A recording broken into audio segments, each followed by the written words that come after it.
question in from one of our listeners, Alan Hartley from Earlston in Coventry, asking Coventry City Council is opposed to HS2 but says it wants to get the best deal for the city. What is the best deal for Coventry? Mike O'Brien, what is the best deal for Coventry? Well, the problem with Coventry will be that if HS2 is built, the connectivity will go from London to Birmingham and then up to Manchester, Leeds, Sheffield, and Coventry will in effect be off to the side. The result will be that they will probably have more stops on the Coventry line, so Coventry, whether it gets less service in terms of numbers of trains, I think it's debatable. You could argue it either way, but what it will certainly get is slower trains. So its level of connectivity, high speed 2 means slower trains for Coventry. That's predictable because there'll probably be more stops on that London to Coventry line. So what's the economic benefit to Coventry from that? It seems to me to be zero. What's the disadvantage? Actually quite considerable, because it looks like Coventry is just bypassed. And therefore, what's best for Coventry? Don't build HS2. But connectivity, Mike, surely means more trains from Coventry to Rugby, Milton Keynes, Leighton Buzzard, Hemel Hempstead and Watford. Now, I know you don't all want to go to those places. You want to go to the bit to the smoke. We've recently had 3 express trains on out to Euston. Whoever imagined we'd ever get that? It's lovely from Coventry and you want to keep it. OK, if we go down to 2, you'll get more seats and you'll still have 2 expresses to Euston per hour, plus all the connecting services to those stations I listed. Joe Rukin. I'm not sure. What can it get out of it? Well, I'm not sure how Coventry can go down from having 3 trains an hour to 2 trains an hour and somehow have more seats. There'll be fewer people from Birmingham travelling on the classic line. Even though one train might terminate at Coventry. Even though HS2 will be more expensive. Well, if that doesn't happen, surely what we've seen is the passenger figures on the Birmingham to London service on Virgin, on the West Coast Main Line, has gone down recently because, surprise, surprise, Chiltern is round about the same time now, but a mile cheaper. In terms of what Coventry gets out of HS2, absolutely nothing. All of the pain, but none of the gain. And there are dozens of cities like Coventry up and down the country that will be left like that will become economic backwaters, that will find it far harder to get inward investment. There are large swathes of the country that will be completely off the network, such as the West Country and East Anglia and Wales, which the government's own figures say will lose economic activity as a result. But those areas are going to benefit from vast other improvements in the railway system. There's £38 billion worth of expenditure going into the national railway network in the next 5 years. That's nearly twice as much as is planned for HS2 over 20 years. Are you seriously saying that an investment of £50 billion in HS2 will divert no money from other rail infrastructure? That is simply an argument that I do not accept. For the next 5 years, anyway. I was 13 years a minister in a government, and I tell you, if you take £50 billion to spend it on one project, it will affect a whole range of other projects, never mind just railways. Got a point from our audience. Yes, thank you. We're spending approximately the same amount of money now building Crossrail per annum. No, that's not true. Let him finish his question. Well, I'm prepared to go with an argument that it isn't. But the point is that the money that is now being spent on Crossrail is being spent on Crossrail. When Crossrail is finished is about the time when HS2 construction will commence. So the money that's already being spent continues to be spent on a major railway project. The other money that's involved with electrifying to Bristol and Swansea, to Sheffield and so on, those are going ahead under a different pocket of money altogether. So there's no reason why those won't continue to go ahead. Those will cause it. There's a whole fleet of trains being purchased. I forget the name of them now. Intercity Express, thank you.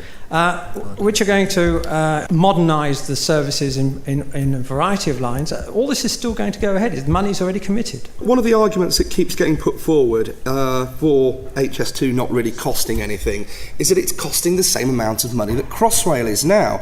The reality is that the majority of the money that is going into Crossrail is not coming from the Department for Transport. It is coming from a combination of Transport for London and the Greater London Authority, part of which is a levy that has been put on business rates to pay for Crossrail. And this is one of the things that really has to...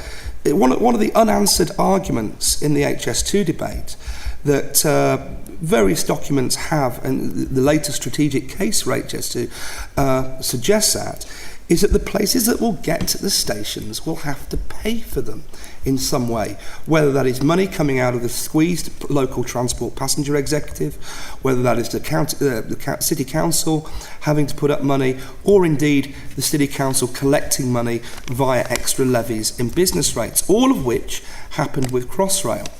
And I really do think that if, say, the people of Manchester and Leeds and Birmingham, etc., knew now that they would be asked to stump up extra money from, you know, the transport executive, which is already cutting back services, or whether they would be asked to put up extra rates to pay for HS2, then the already quite minimal levels of support for HS2 would fall apart completely. But they're already doing this, Joe. County councils like Warwickshire, for example, and we have some county councils here, but they have a provision in their budget already to deal with some of the consequences of HS2. It's already costing council taxpayers across Warwickshire money for this prestige project.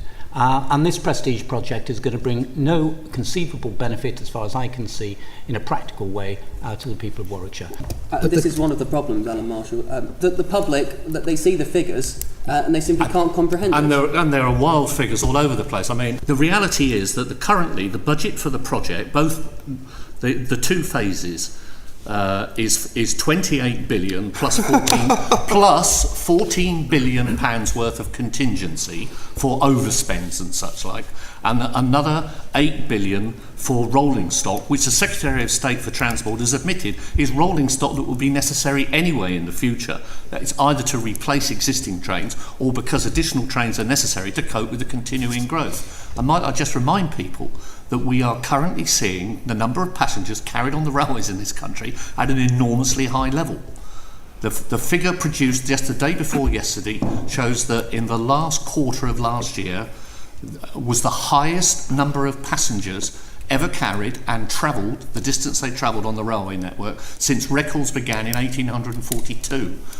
But we have a railway system today which is only about half the size in terms of track mileage that it was only 50 years ago before Dr. Beeching got to work. And the Office of Rail Regulation is forecasting that current number will increase just in the next 5 years by another 14%. So somehow they've got to be carried.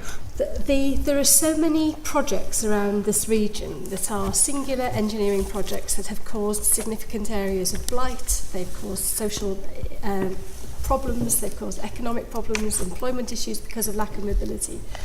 And so wherever this line goes, one of the things that we need to make sure that it does is to increase mobility, increase accessibility, not cause the sorts of problems from these projects from the last 50 years from the late 20th century.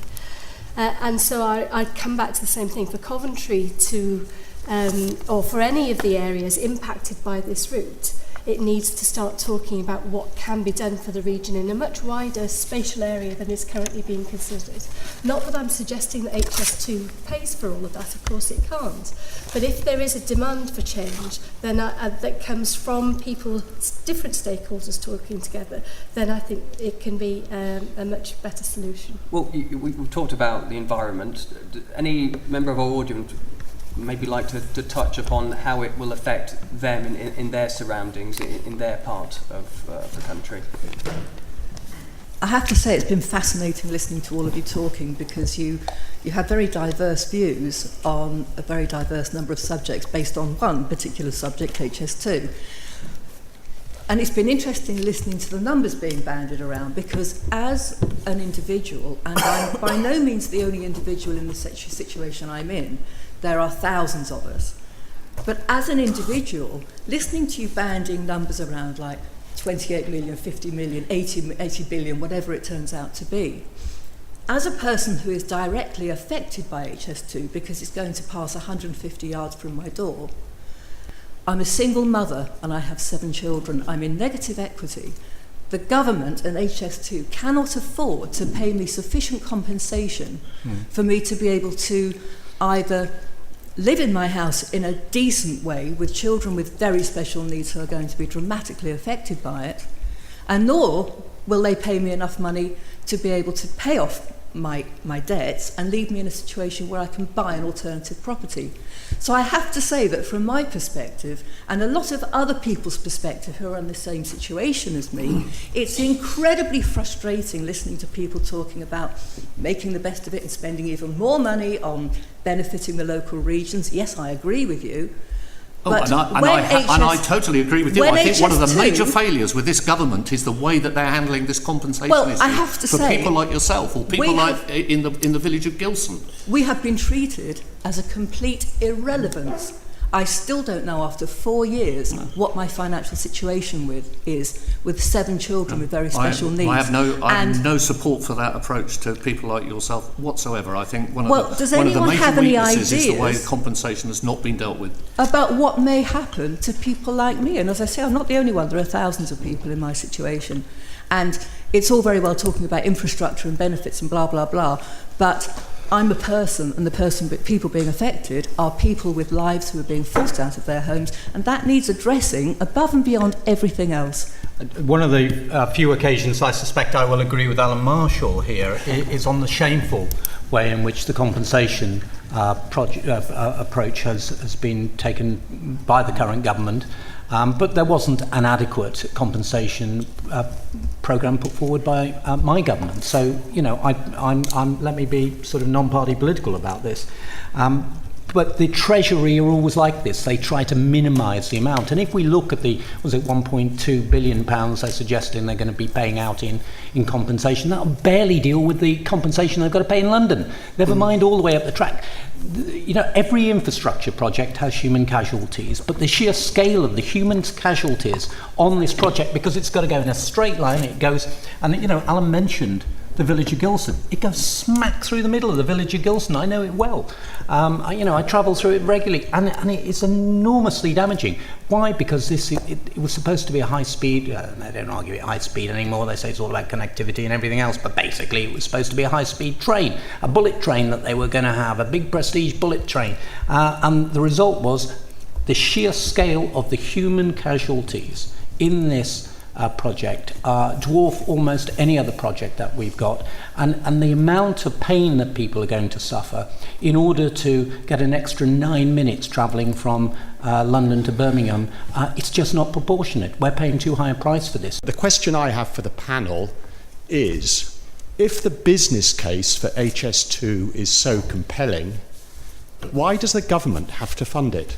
Why aren't Richard Branson and other businessmen lining up to build the railway for us if there is such a good business case? And we already have the example of HS1. They should be jumping on board, so to speak, Alan Marshall.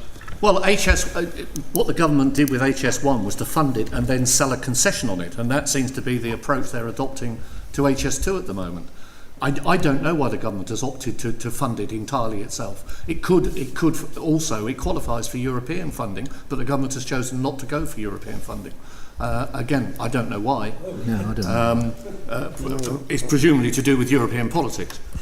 Well, can I say in response that I think in terms of the business case, the Public Accounts Committee, an all-party committee with some really good people looking at the detail of it, published a report in September 2013 on the business case and looking at the whole project. And this is what they said, and I quote, so far the department, meaning the Transport Department, has made decisions based on fragile numbers, out-of-date data, assumptions which do not reflect real life.